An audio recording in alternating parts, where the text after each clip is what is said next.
Okay, so far we have a 1-by-1 multiplier, and we've discovered it's an AND gate. Okay, so here's how we do this induction step. So, now we say, look, I've shown you how to do 1-by-1. If you give me 2n-bit by 2n-bit multiplication, how do I go off and do this bigger, or if you give me n by n multiplication, how do I do this 2n-bit, deal with 2n-bit operands?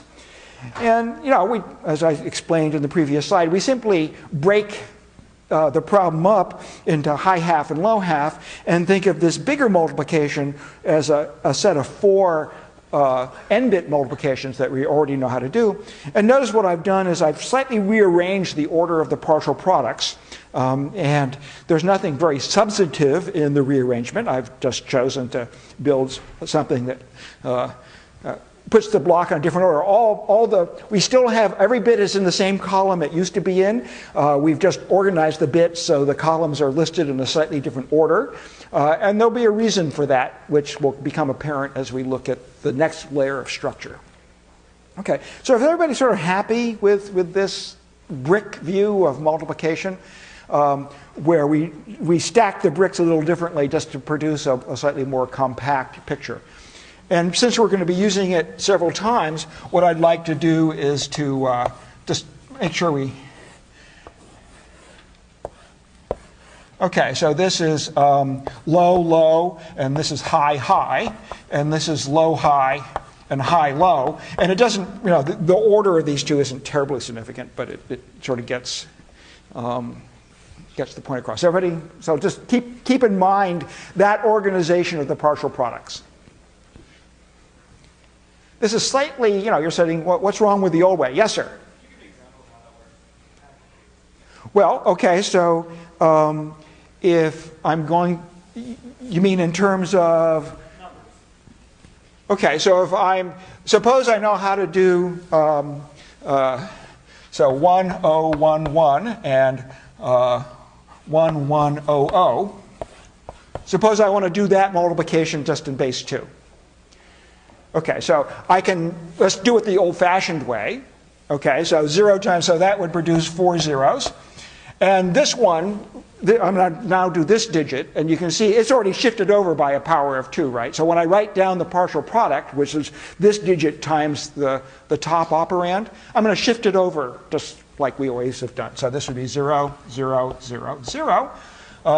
1 times this is equal to 1101. And then finally, again, 1011. Does that make sense? Yeah. So that's just. So what I'm going to do now is to just take those numbers, okay, and I just don't see how that corresponds to that block diagram. To this block diagram here. Yeah. Okay, so So think of this, so you're happy with this as sort of a basic picture, right? So think of this as, suppose I had done it, broken it up this way. So that's sort of the next step in thinking about it, right? Okay, so what I want to do is to think of this problem as really 4 different pieces here. What are the 4 problems? I have 0, 0 times 1, 1, right? And I have 0, 0 times 1, 0. And I have 1, 1 times 1, 1, right? And I have 1, 1 times 1, 0. Whoops. 1, 1 times 1, 0. Does that make sense? Yeah. Okay. So I can compute each of these using my building blocks because that's what I was given, right? And what we'll discover is that I'm really, and then I can take the 4 partial products here. Okay, and if I think about how they're supposed to line up, we'll discover that I can draw the picture either this way, okay, or I can just rearrange that picture like so. That is, I'm not sure if I'm addressing your. That makes sense. I just don't. So, like, how would you physically put those numbers in that fashion? Okay, so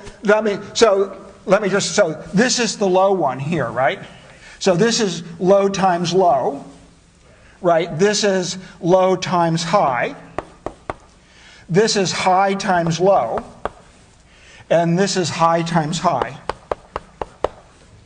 I've just labeled the partial products, and then if I actually wrote out those digits, okay, and just simply, you just lined up the columns the way I'm showing here, you would end up with exactly the same answer as we did over here.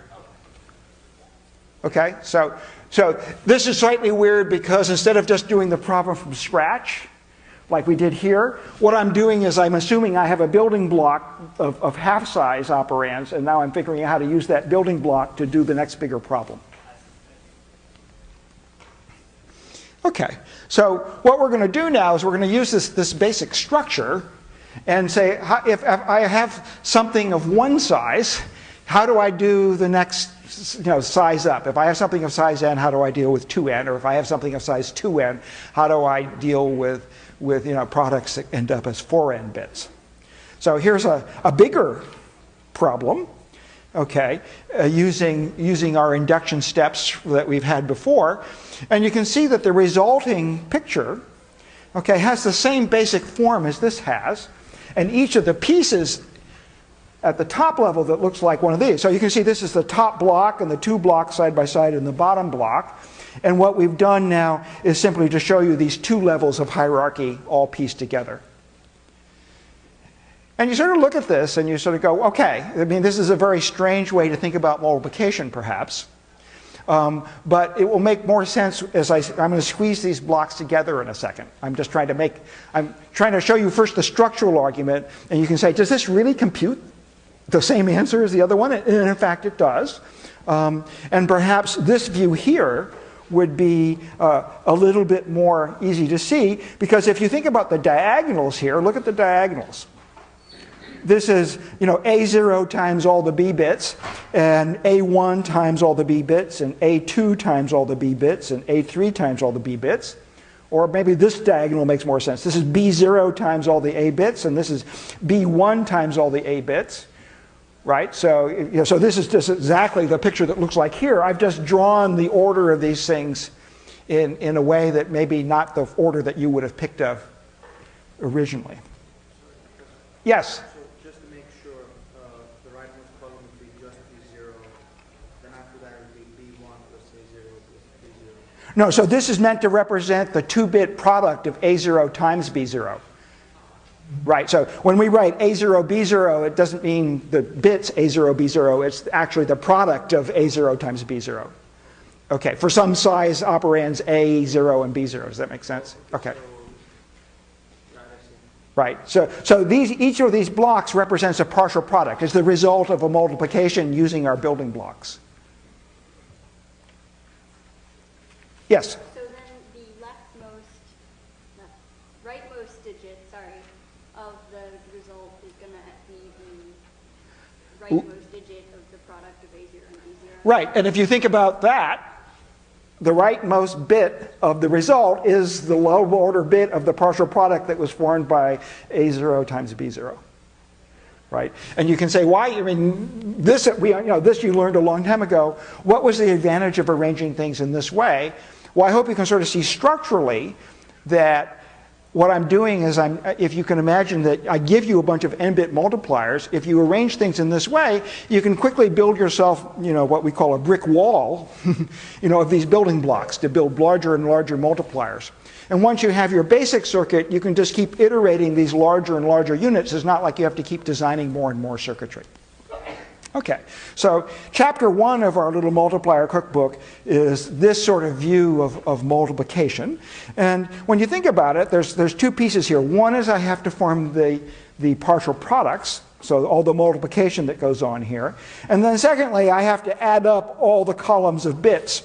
So step 1 was forming each of the partial products, and step 2 is actually writing down the sums of all the columns. So multiplication of using our building blocks, and then the summing of the partial products, a 2-step process.